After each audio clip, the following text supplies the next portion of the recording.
3, 2, 1. Welcome to the video recording of the Outlaw Radio Show that is in turn also podcasted.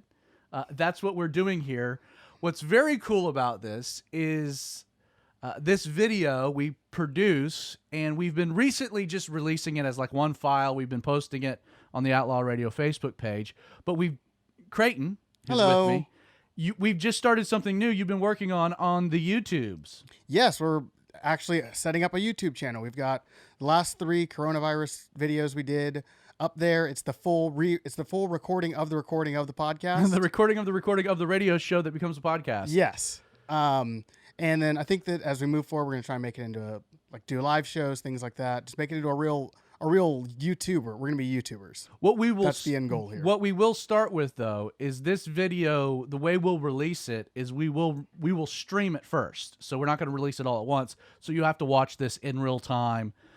Still figuring out whether or not we're gonna do this Tuesday night, Wednesday night, or Thursday night this week. It's Monday. We're recording, and what's also neat, off camera. So like on the other side of this camera. Right there. In the studio, we actually have an audience member. We have one of our bros, Derek, goes to our church. You guys know Derek. Derek's hanging out and just kind of chilling while we do the show, and then we're going to hang out afterwards. And so we have a studio audience, which is sweet. It's more than you can say for most people these days. That's right. We are maintaining our appropriate social distancing. Good bit of space between all 3 of us, yes. You know what is amazing, and this has nothing to do with the show, but how absolutely poor the late night comedians' quality of broadcast is from home. Yeah, it's also really easy to see their jokes aren't funny now. Without like a laugh track behind them. Stephen Colbert's the worst too. I mean, the audio and video quality is not very good.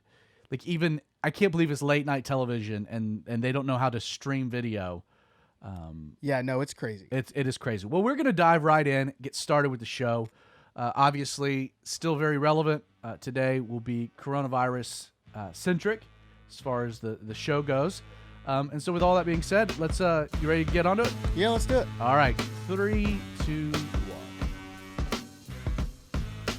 Welcome to the Outlaw Radio Show. My name is Zach Adams, and I pastor a church located just outside of Athens, Georgia.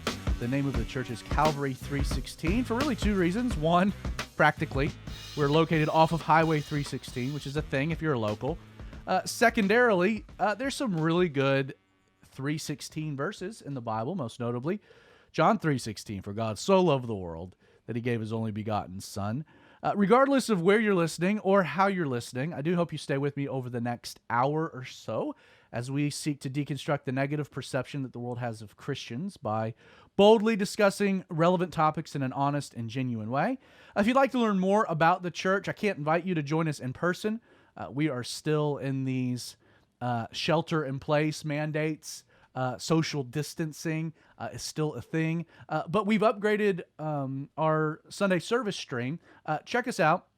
Go to calvary316.tv, which is our website, calvary316.tv, and there's links kind of all over the place.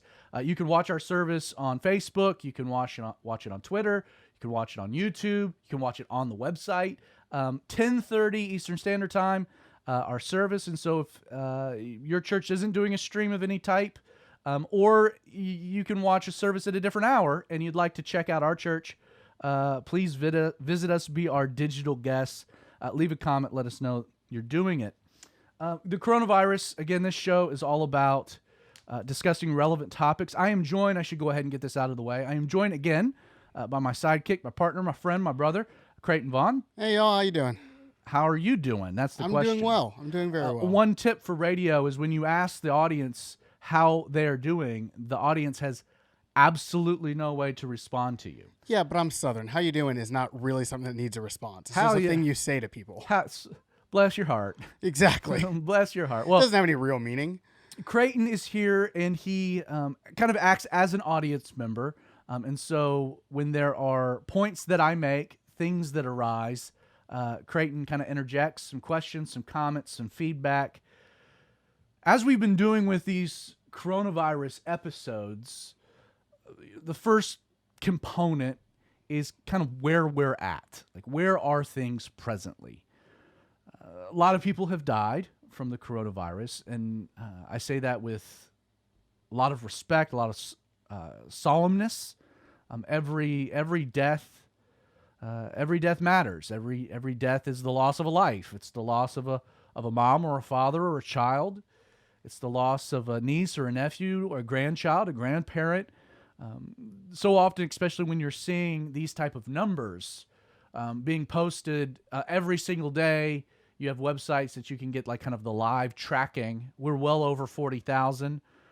The good news of the number, while every life matters, and there's kind of the humanity behind the number that somehow we get a little detached from, the numbers are not nearly as bad as were projected.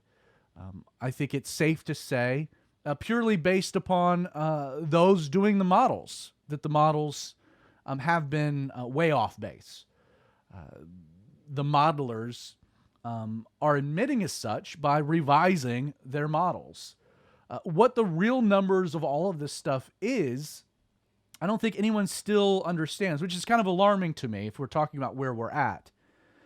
You know, at one point, the one number that kind of mattered, like early in this whole pandemic, we had this middle ground where it was like you were pulling out your calculator almost every single day, and you were taking the number of confirmed cases and the number of deaths, and we were all running the math on the fatality rate, like how many people are really dying from this, trying to gain some understanding of how severe this is going to be.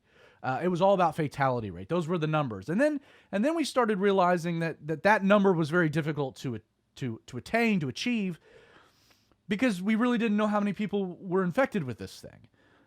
As we were doing more and more and more testing, as they were developing quicker tests for the coronavirus, we were coming to the conclusion that a lot more people were testing positive for coronavirus, and then that plays with the numbers. And so kind of the next wave, if you're tracking with me, was, well, the fatality rate's hard to say with any certainty.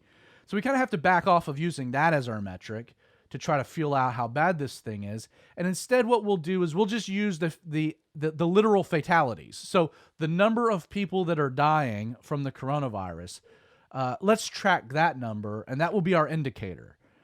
I was doing that, especially looking at New York City, trying to gauge the rate of increase, death day by day, seeing how much it was. And we were doing graphs, and we were talking about flattening that particular curve.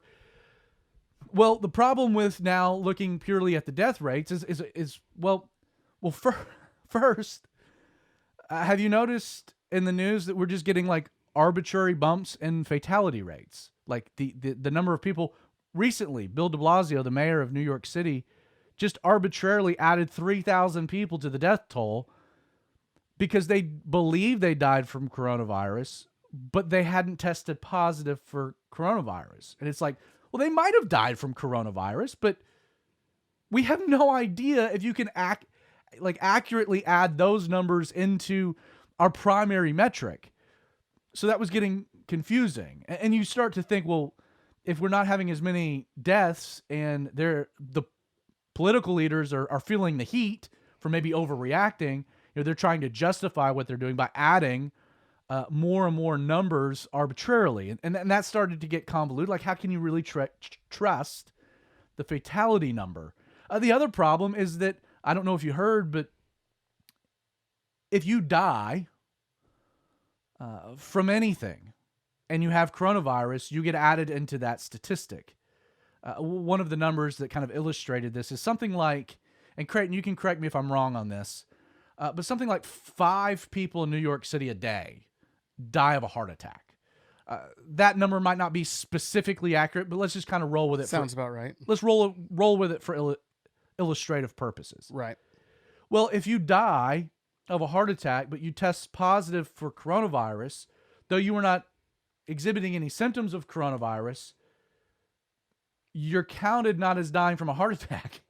You're counted as dying from coronavirus, which is really interesting. So you have 5 people dying of a heart attack each day in New York City, and yet over the last month and a half, you've had 0 people die of heart attacks, which means by the books, at least. By the books, which means that you have like the healthiest, the heart health of the New York City residents is just exponentially increased. Like, if you die of old age, because you're like life kills us all at some point, but you happen to have coronavirus, you get added to the stat. My whole point in bringing this up is that the one thing that we were being able to kind of fall back on, it's kind of the tried and true number to help us gauge where we were at, was the death toll, how many people have died from it. But those numbers are getting skewed. My mom, who happens to be an RN, we were talking about this, and she brought up a really interesting point. She said, in the relief bill that was passed by the House and the Senate that provided a bunch of money for the economy, whatnot, there was a clause, a stipulation set up into this where any medical expenses that you incur, and this is across the nation, so any medical expenses you incur, if they're attributed to coronavirus, the government will pay for it in full. So basically, if you have coronavirus, you have free health care. Like, that's a nationwide deal. Well, for these hospitals to ensure that they get paid and don't get ripped off by the insurance company, don't get stiffed by the person that didn't have any health insurance, there's an incentive for the healthcare industry and the health workers to attribute anything and everything they can to coronavirus because it's an immediate cash out. I love the idea that it's not a conspiracy. It's just people looking out for themselves. That's fantastic. And it's hard to blame people in a crisis for looking out for themselves. And I don't want to knock you on that per se. But my point is even with that, you're starting to think, well, wait a second. Like, what are really the numbers? There's literally no way to tell then.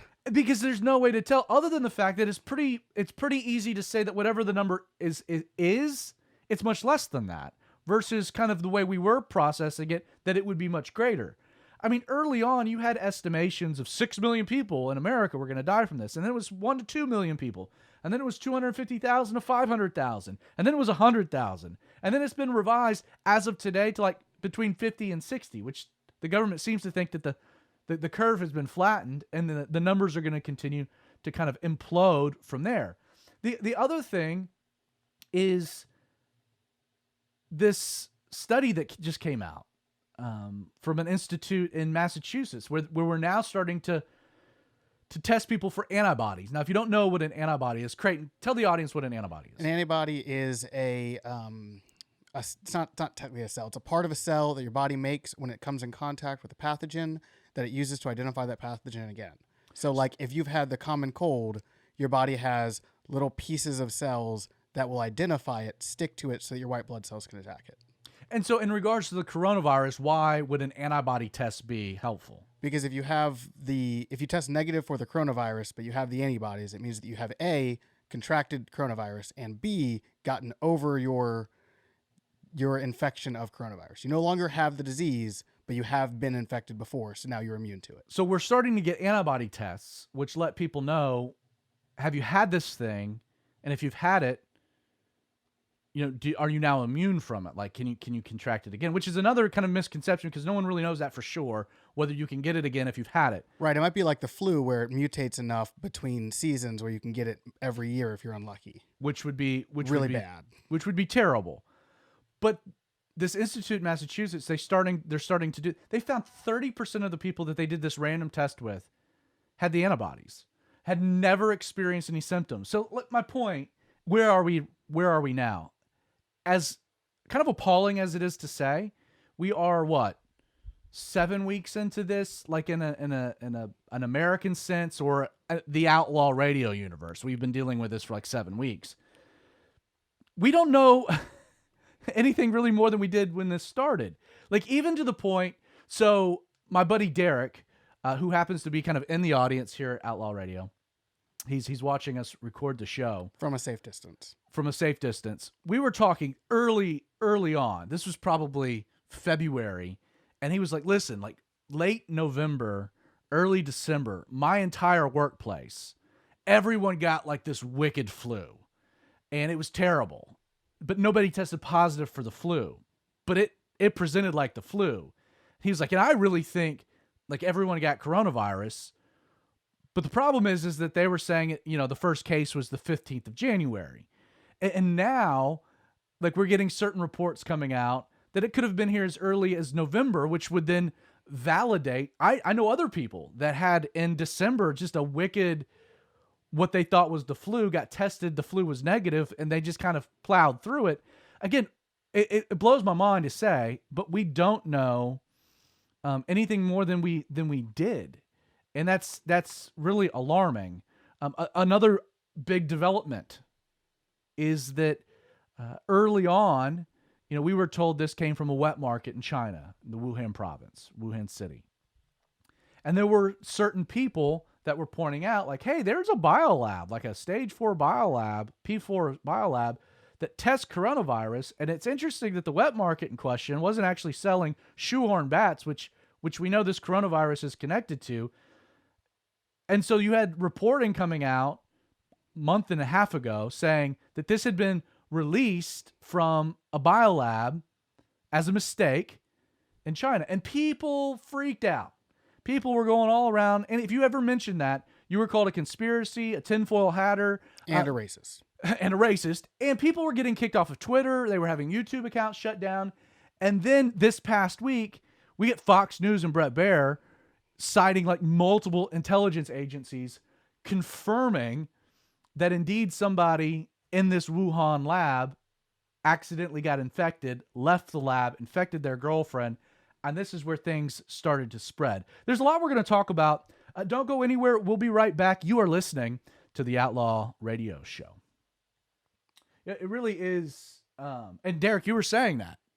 Like, what was that? That was like February, wasn't it? Yeah, it was pretty much in like December/January, where it was about a whole month span where almost everybody in the place was sick. Yeah. And like it started with my manager was coughing his brains out. It wasn't mucus, it was that dry cough. Derek, by the way, is recounting these things. You just can't hear him because we only have 2 mics, and so we're talking off screen. And maybe moving forward, like you'll have to, if we interact, you'll have to be concise and just tell Creighton, and then Creighton will repeat it so people can hear you. Basically said that, it was December or January. It spread through the office like wildfire. Dry cough. Verbatim of what it was. The timeline of being sick was right. Timeline was right. Crazy. Which makes sense to me, man. We should totally get more microphones in here. We should get more microphones, and we should get some antibody tests. And some antibody tests. No, that's it, because I seriously, when I was thinking about it, I'm like, dude, from what they're saying, what it is, like, I've had the corona. Like, I've got Derek thinks for sure that he had the coronavirus. Oh, you think you had the coronavirus? Absolutely. I was one of those people who was sick for about like 2 weeks. Like I had all the same symptoms. Like I felt like death, but it wasn't the flu. It just kind of like pounded through it. I It lasted about a week just because I got that strong immune system. I think I had the coronavirus, but I got some Lyme disease and it took care of it. Boo. Like I didn't. It was. That's such a dumb joke. It's low-hanging fruit. I'm Sandy Adams' son, so let's be real. Hey, genetics run strong. We're gonna jump right back into it. Anything you want to add? I mean, it is astounding that we're like nowhere like what we thought we know. We know basically everything that we knew in December, which is nothing. 5G cell towers are spreading. Oh my gosh, that is my favorite conspiracy theory. Other than that, Miley Cyrus died in like 2009.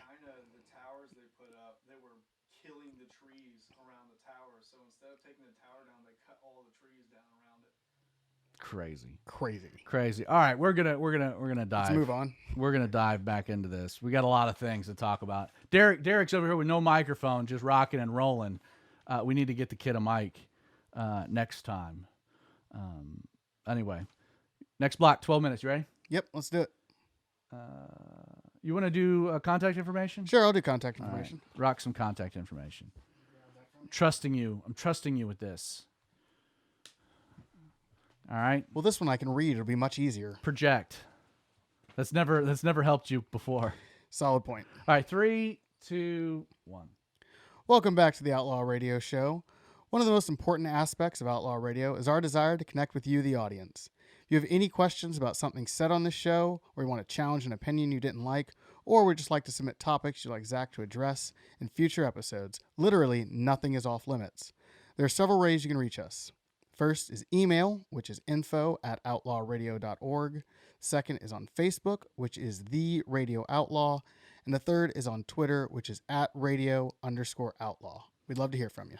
So we were talking about the coronavirus, and today I want to pivot from what we know because we don't know much.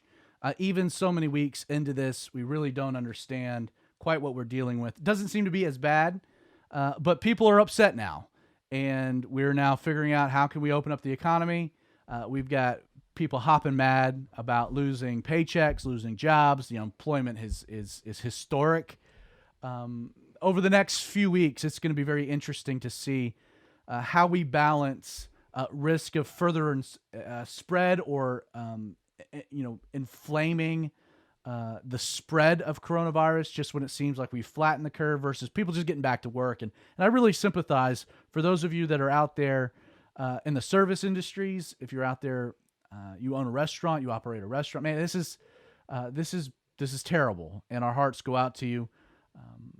And man, get back to work. I totally get it. But what I want to pivot and really focus today's episode in specifically is things that will change forever, because there will be a day where this is behind us, and it's becoming increasingly likely that the world post-coronavirus will be much different than the world before coronavirus. I think that there's a lot of things that are a bit overblown, overplayed. I think that there are forces on the left and the right that would like to use a crisis. You know, Rahm Emanuel once said, the chief of staff for Barack Obama, never let a good crisis go to waste. And there are people, again, on all sides of the political spectrum that will undoubtedly try to use this to enact policy changes to the foundation of American society that they would never be able to inflict otherwise. And we've seen a lot of this. There's the old saying, live free or die. And that's kind of taken on a whole new meaning in today's political climate. A lot of our constitutional rights. I was watching an interview with the governor of New Jersey. New Jersey's been hit real hard. My brother lives in New Jersey. They've been hit real hard with the coronavirus. But in the interview, Tucker Carlson, who was doing it, he asked him, he said, what gives you the authority to tell people that they can and can't do certain things that are like core within the Bill of Rights, like assembly and church? And the governor literally said, I didn't consult the Bill of Rights. And it was like, when our elected leaders are not consulting the Constitution, the Bill of Rights, just because we're in a crisis doesn't mean that those fundamental documents shouldn't be adhered to. And we're going to have, this is going to be the summer of litigation, because we're going to have all kinds of crazy lawsuits bubbling up across all different spectrums of society. If you were forced to go back to work during shelter-in-place times and you contract coronavirus because you weren't given a mask, could you sue your company? If you were placed in a dynamic where you couldn't work 6 feet, does that make people liable? Businesses liable? It's going to be the summer of litigation, no doubt about it. But the world will have post-coronavirus will be different in a lot of ways, some good, some bad, from the world beforehand. I ran across one person that made the interesting observation, and the more I've mulled on it, the more I agree, that what a crisis tends to do, a crisis doesn't foster new social trends.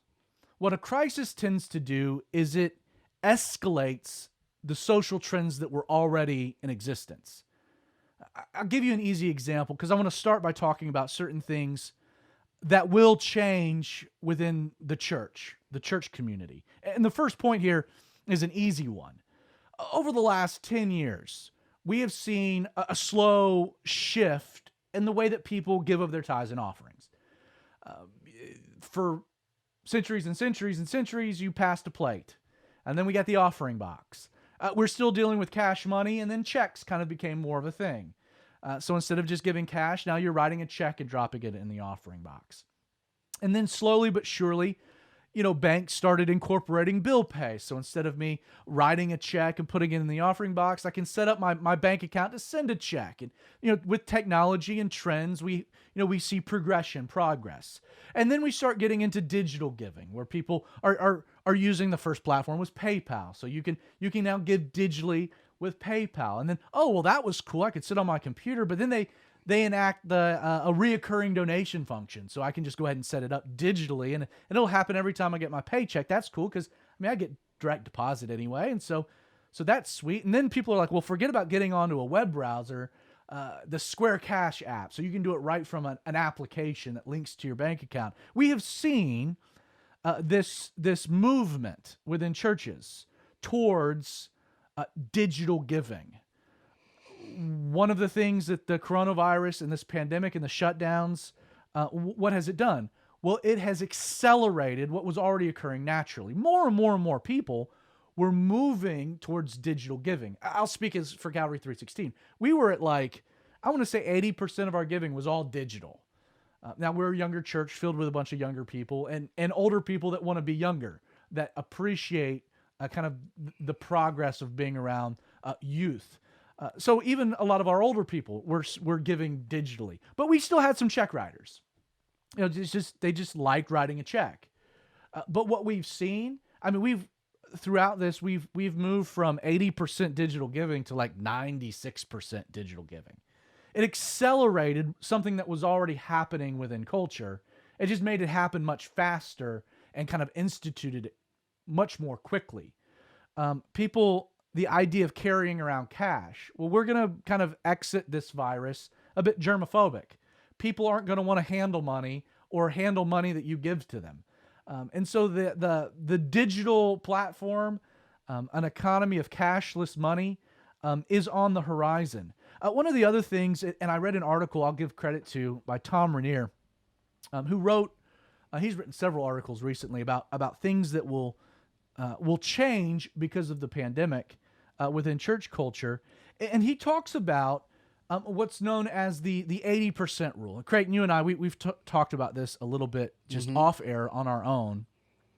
So explain what the 80% rule is very quickly. So the 80% rule is the idea that a church is at 100% capacity when it's at 80% capacity. And that's been a rule of thumb concerning church growth models and, church growth books, etc.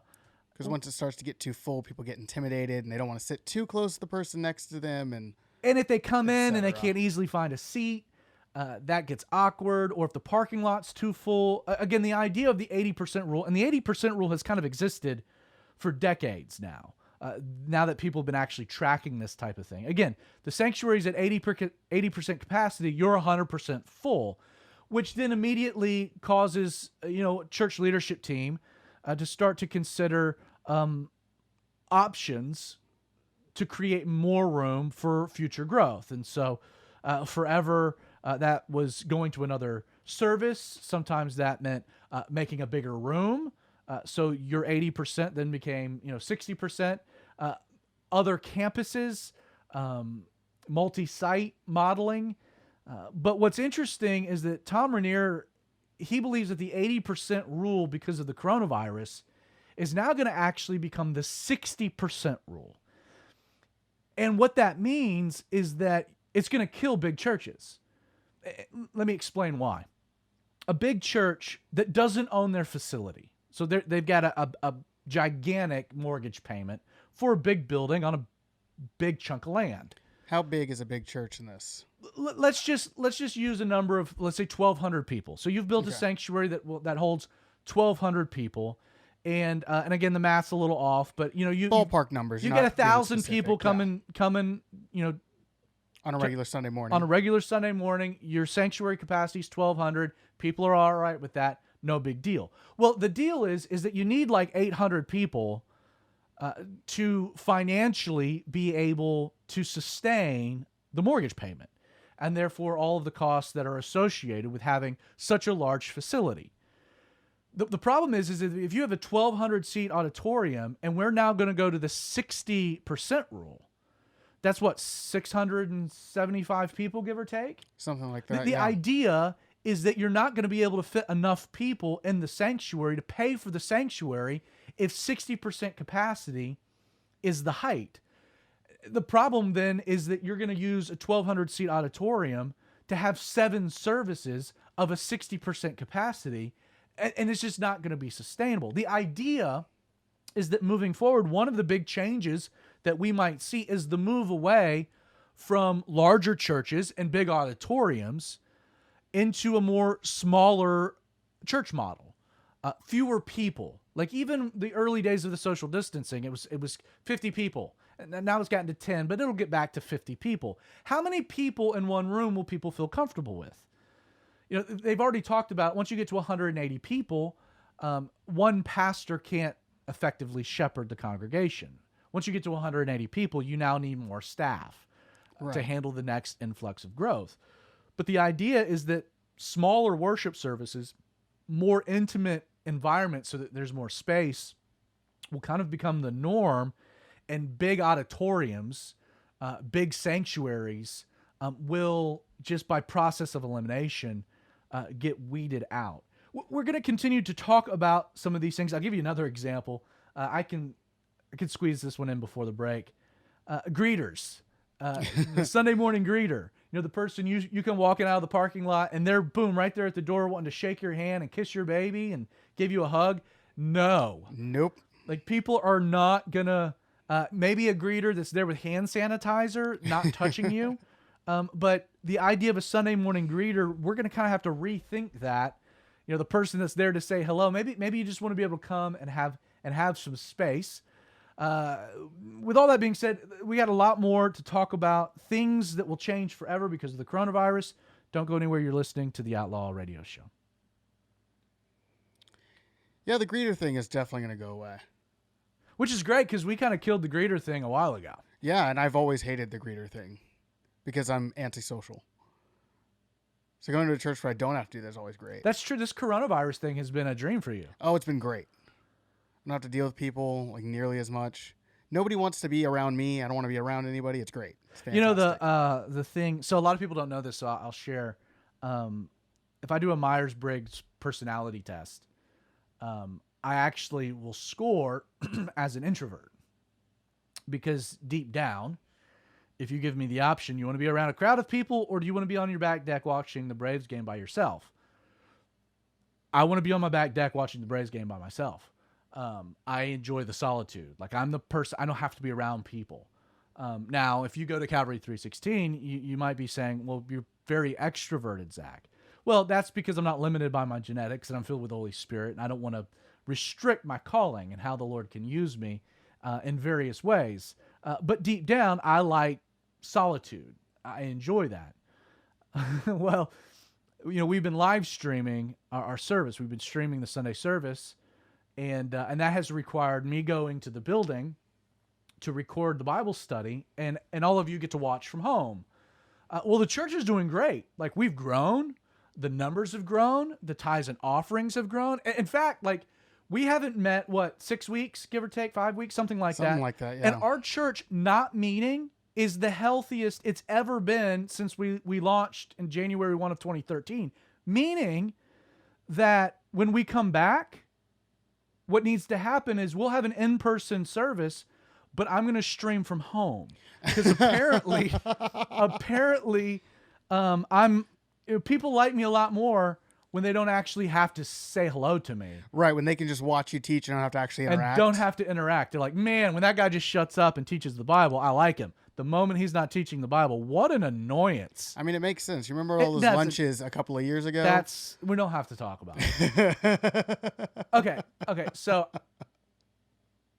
I went through a run of bad luck where I would take new people to lunch, Jessica and I, my kids, and we'd have a delightful time at lunch after church one Sunday. And I had like 3 or 4 runs of this where they never came back.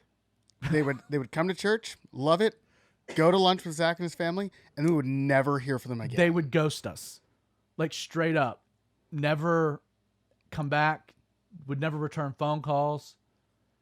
Yeah, no, it was for about 4 years. It was kind of hilarious. For about 4 years, I'll just put it this way: I was very intentional on who I went to lunch.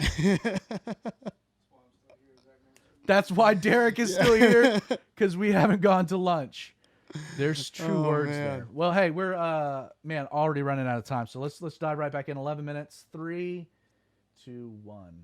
Welcome back to the Outlaw Radio Show. I'm joined by my dear friend, my brother, Creighton Vaughn. I am still here. Hello. Creighton is still here. He is our the sidekick, kind of our observer, acting as the audience, so he interjects when necessary, sparingly, but appropriately. Yes, I like to be used like salt. Okay. We are talking about things, so a crisis. They don't change social trends. They tend to speed them up. So things that were already happening, they create an environment that they happen much more quickly. Digital giving is a great example within a church. Right now, you have to give digitally or mail in a check, but most people have kind of embraced it, and they've had to transition. Smaller worship sizes might be what the future looks like.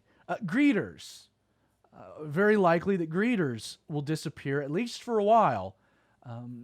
People are going to be, when we finally get back to normal church in-person gatherings, there's going to be some social distancing. There's going to be a little bit of trepidation. People are not going to want you to get right up in their face or presume that you're going to shake their hand or want to hug them. Me personally, man, I want to shake your hand and give you a hug. I'm not worried about that. It's appointed for all men to die once. If it's the coronavirus, God's still sovereign. I'm not going to deprive human connection out of fear. We don't walk in fear. We walk in love. One of the things that I think will be true as a consequence of the coronavirus, we're already seeing this sadly, there'll be fewer churches. There's a lot of churches that have already closed.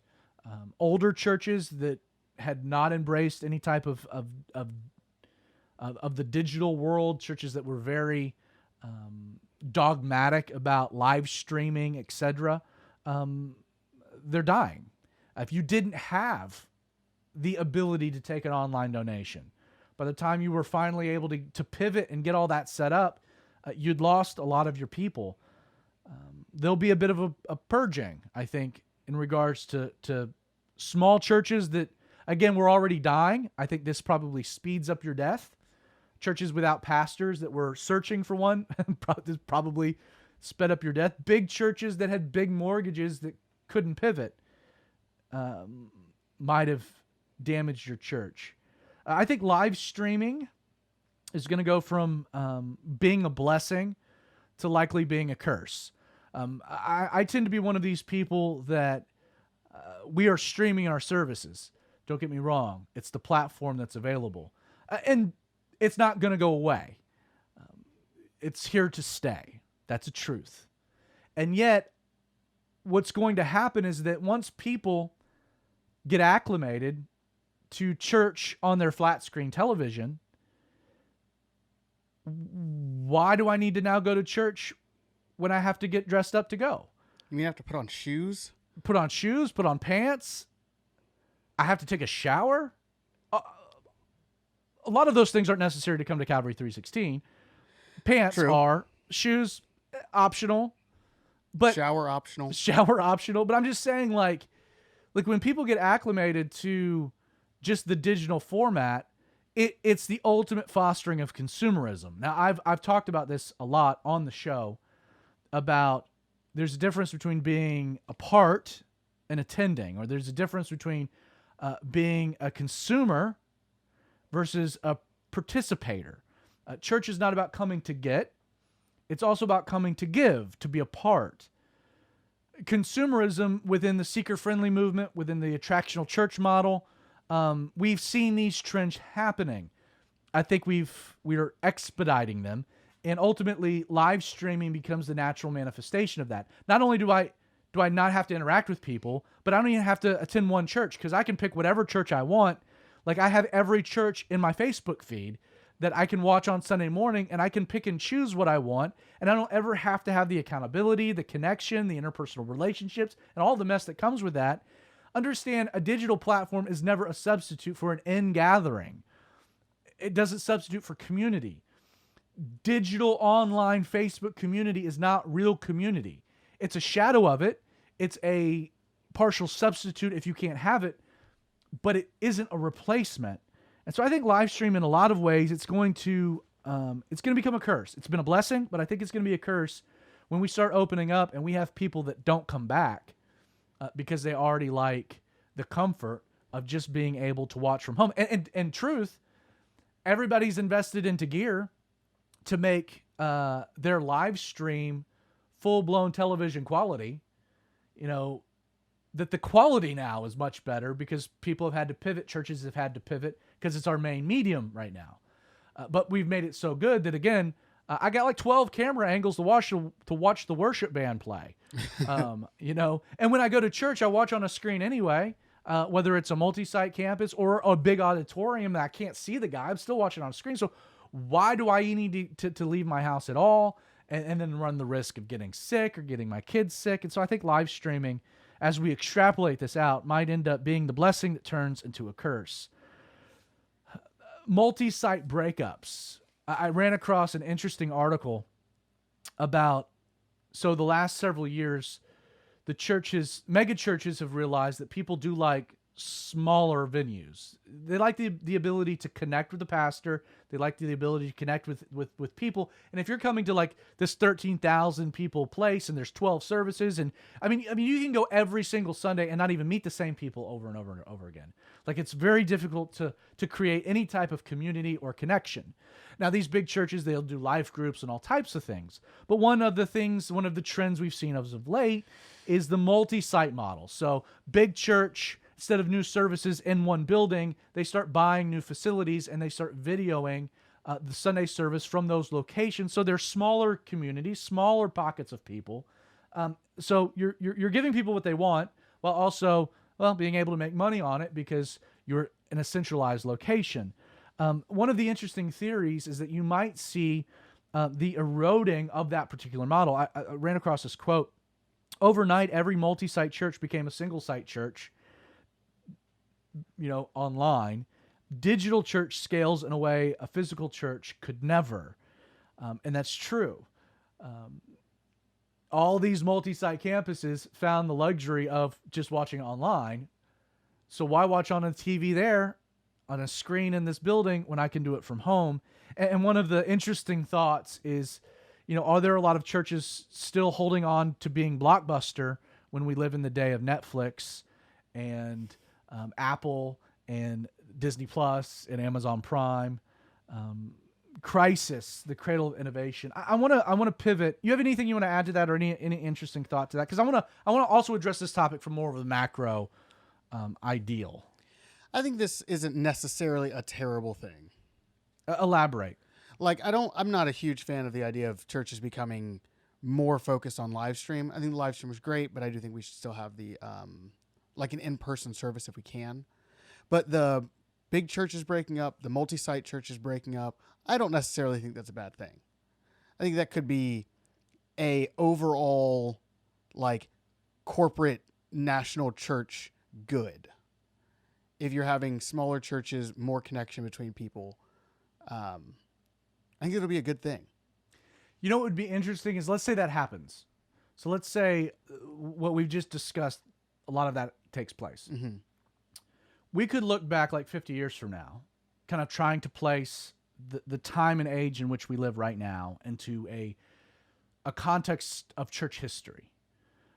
This, again, what will be very unique is that this 1-2 month time period, so from March to probably what will be mid-May for many, mm-hmm. Is one of the few times in the history of the planet that we haven't had church on Sunday, like an in-person gathering.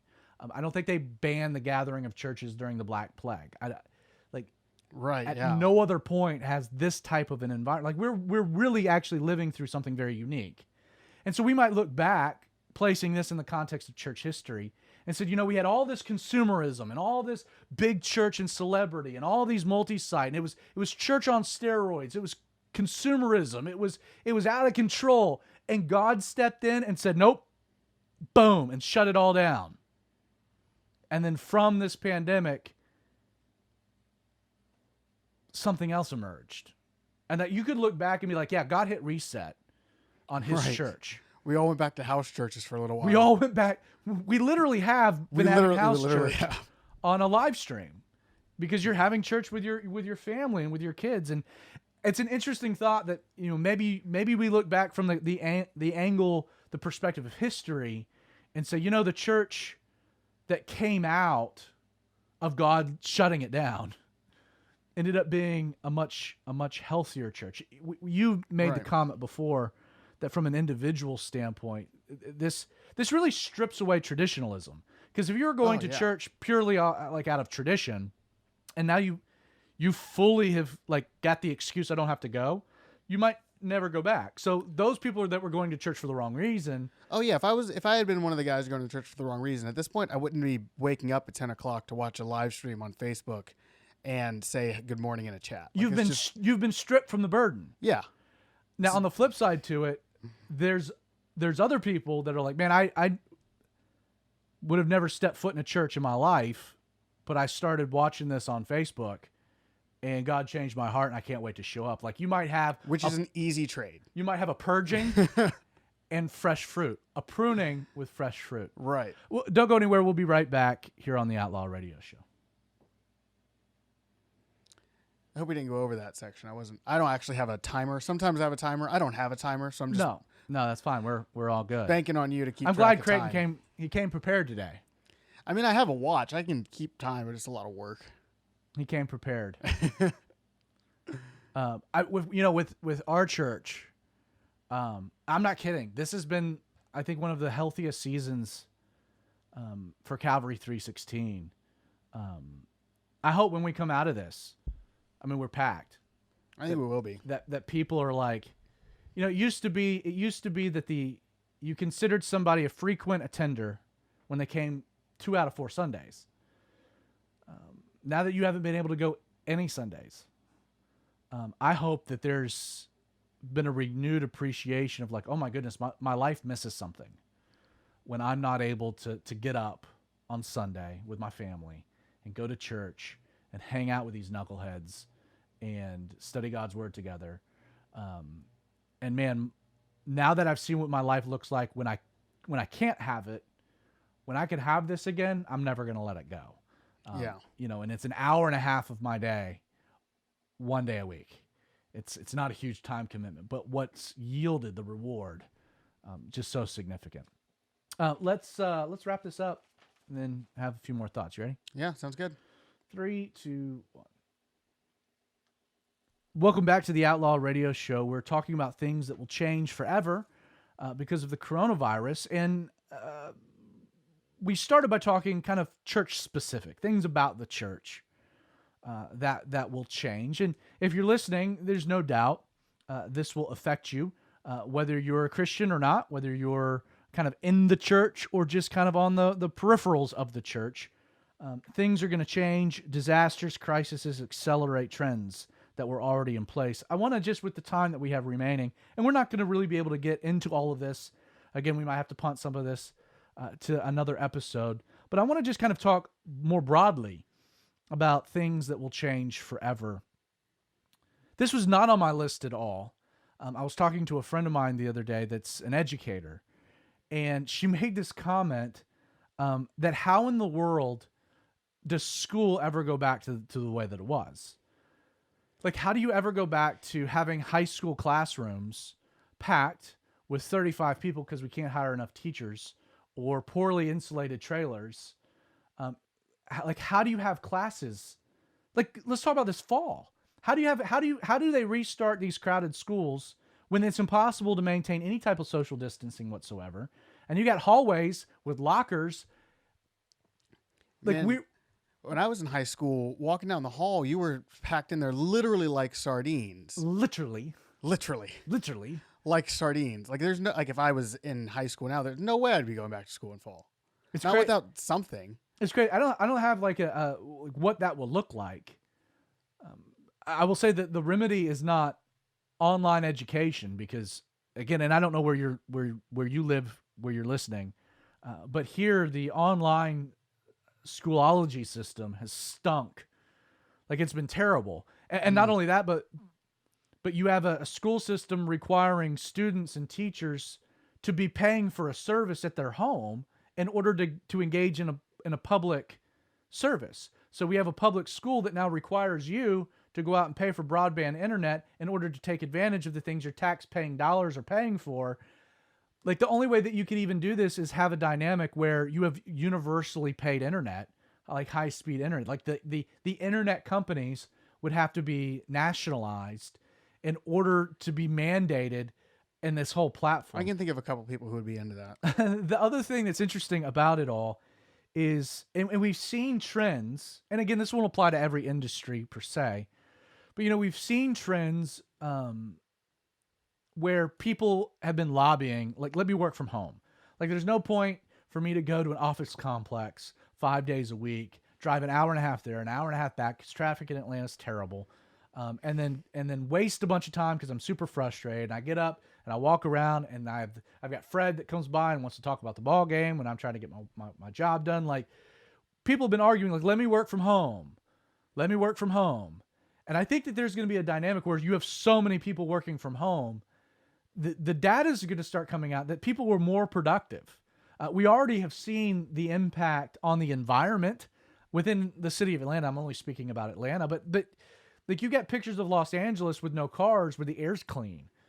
Because you don't have so many since the Industrial Revolution. Right, because you don't have cars on the road. So we've had this whole, like, we need to take care of the climate. Well, what about having people work from home?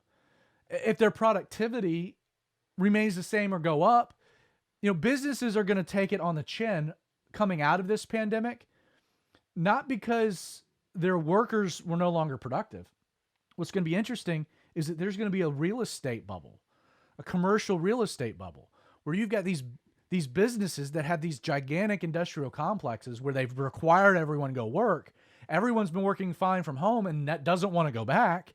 And businesses are going to be sitting there thinking, why in the world am I paying all of this overhead that almost bankrupted us?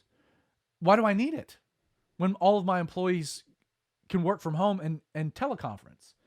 Again, Zoom was not a big thing a month and a half ago. And now, like, it's entered the American lexicon. Like, right. Everyone knows what a Zoom meeting is, and your kids are having classes through Zoom, and the workplace is having to embrace technology that it was a little resistant to. And when the bottom line becomes the bottom line, and we've finished this grand experiment of everyone working from home, I think you're going to see a move that direction. I think you're going to have people. You're going to have people that are like, I'm not going back to work. Right. People that have the authority to make the decision are going to drive it for the rest of us. Or not even the people with the authority. You're just going to have people that are like, if part of this job prerequisite is I have to drive to work, or I have to be in an office complex around a bunch of people that I might get coronavirus from, yeah, I'm going to find another company to work for. Like, you're going to end up with people like that becomes a selling point. It already is a selling point. Yeah. If you're a business, a startup or a tech company that's a little bit more conducive from working from home, like, millennials will take a pay cut. Like, I will take a pay cut if I get 3 extra hours of my day to stay at home and not sit in traffic, and my quality of life's better. Like, I'll take a 20% cut in pay because I'm not the wear and tear on my vehicle, the quality of life. I get to be home. I get to be around my kids. Social distancing. You can extrapolate this out that if you get into a dynamic where the work from home model becomes more common, could you see potentially a move away from urban living to a rural lifestyle? Like, if you set people free from the fact that they have to go into the big city to work at their big city tech job, and they can do that from wherever, then why pay the exorbitant amounts of money to live in the city when you can actually have a piece of land, own your own home, have some space, less noise? Now, I get it. I understand there are people that like urban life. But right now, what cities have, like where has the coronavirus exploded most in? Cities. Cities, not rural environments. It's in cities. It's in big cities. And so it'll be interesting to see that if we do break free from the I have to go to work model and I can work from home, how many people are like, yeah, that's awesome. I'm out. I'm out. I would much rather sit on a little bit of land and enjoy time. Again, compressed spaces, cubicles. Do you see any of that stuff coming back? I mean, you've worked in several different environments over the last few years. Yeah. Like I was just thinking about my call center job that I had, what was it, 2, maybe 3 years ago? it was basically 200 people in a very large open room with cubicles, and I can't see that happening again.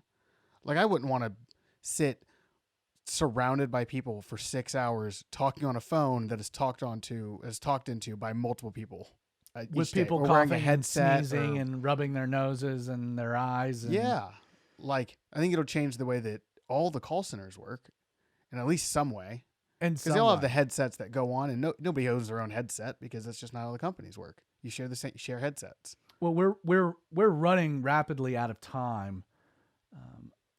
Do you think the handshake will go away? You know, that's one of the things people have been talking about. That we're all moving forward. We're all gonna bow. You know, like the Chinese. I'm not gonna bow. I've been doing the elbow taps. Elbow taps. Because it started out doing the fist bump, and then all of a sudden my manager was like, "You pick your nose with your knuckles." No, my nose isn't big enough. At any rate, we started out doing the fist bump, and that went away, and we started doing the elbow touch. Yeah, I don't know. If I haven't shaken his hand in 2 months. Let me put it this way: there's a lot more that we can talk about with this particular topic. Absolutely, the world's going to change. We haven't gotten to movie theaters. We haven't even gotten to movie theaters. Again, in a crisis, it accelerates social trends that were already in place, and next week on the Outlaw Radio Show, we'll just continue this conversation. We'll continue this topic. Creighton, thank you for being with us. Always a pleasure. Well, you've been listening to the Outlaw Radio Show. If you like what you heard, I encourage you to do two things. First, contact your local Christian radio station and tell them you're thankful that they're carrying Outlaw Radio in your community. It's one of the few things that you're able to get for free, but it costs somebody. And so just thank them that they're making the sacrifices to provide this type of programming in your area.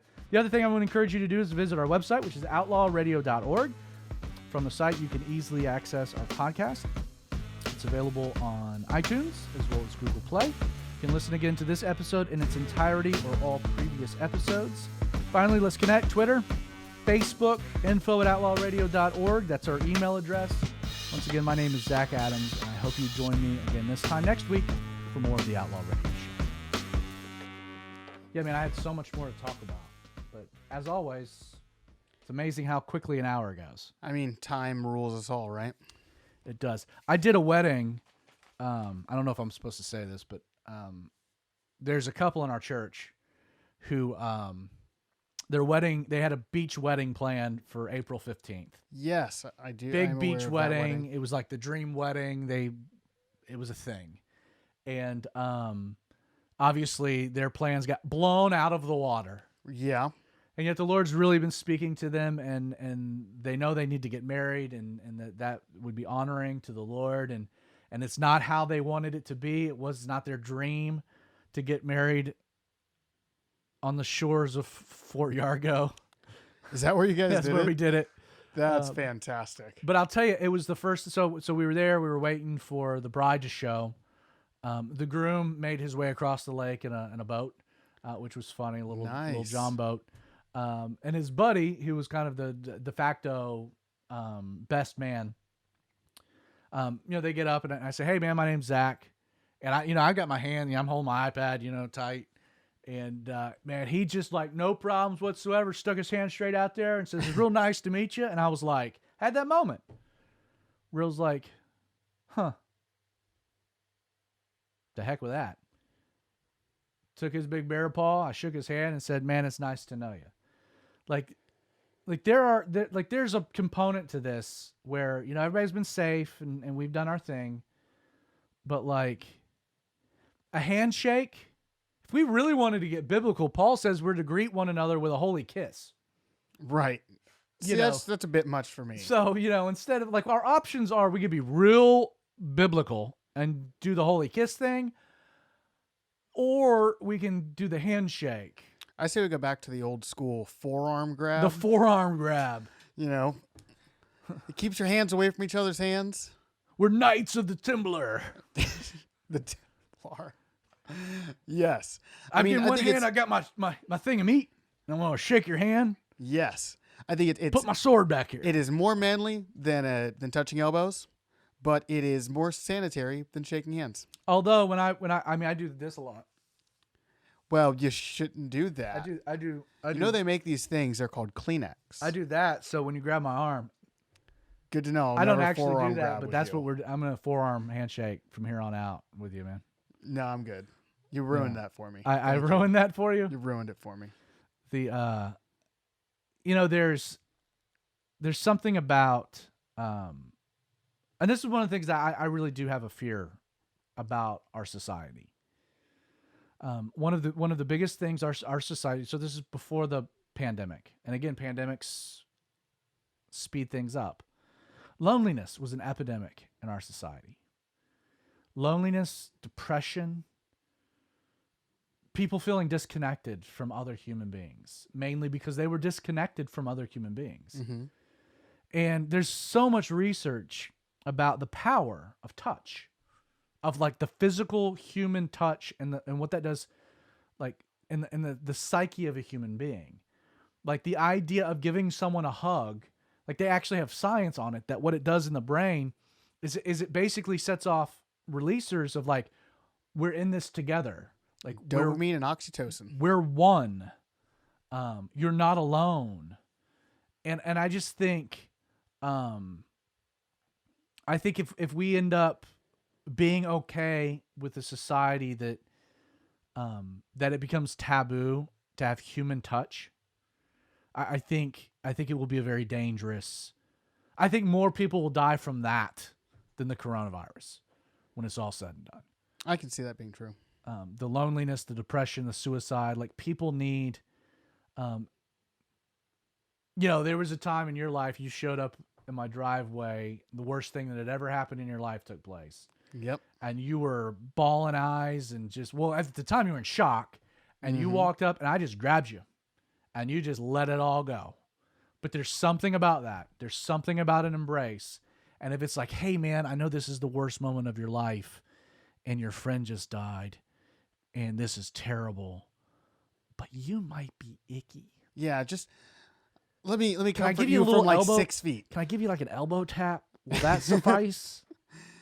There. Yes. There. Although, hey, do you know how the soul swimmer shakes hands? You can't. We are still recording, man. On the bright side, That's I think that's how the soul swimmer. Hey, thank you so much that for most watching. people probably don't on even that get note, that reference. On that note, Please don't cancel us. on that, yeah. Hey, you know how the soul swimmer swims? All right. Yep. There it is. Bye. You know what the soul swimmer could never do with this show? Give it 2 thumbs up. We're out of here. See ya. Please don't cancel us.